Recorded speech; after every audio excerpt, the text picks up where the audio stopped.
Magandang araw mga bata! Ang ating aralin ngayon sa Filipino 4 Revised Curriculum Quarter 1, ika-6 na linggo, ay ang pangatnig. Ang pangatnig ay bahagi ng pananalita na nag-uugnay ng dalawang salita, parirala, sugnay o pangungusap. Halimbawa ng pangatnig na at. Ito ay ginagamit na pag-ugnay sa dalawang salita, parirala o pangungusap na pagkakaugnay. Halimbawa, ina at ama.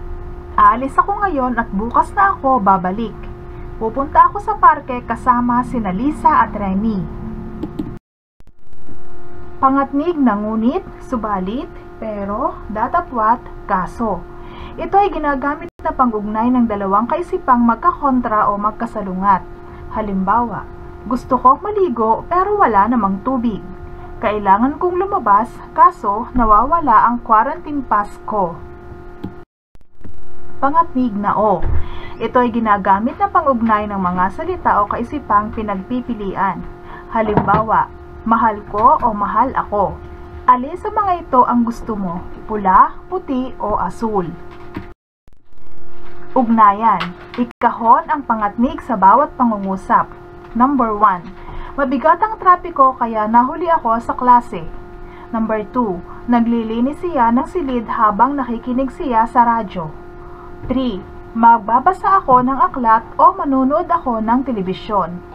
4. Hindi kumikibo si Mario kapag malapit si Ana sa kanya. 5. Huwag mo siyang tularan sapagkat masama ang ginagawa niya. Sasabay ako kay Maricar pauwi subalit nakaalis na pala siya.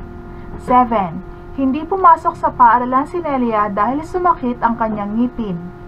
8. Hindi siya matipid sa pagkain palibhasa marami ang perang baon niya.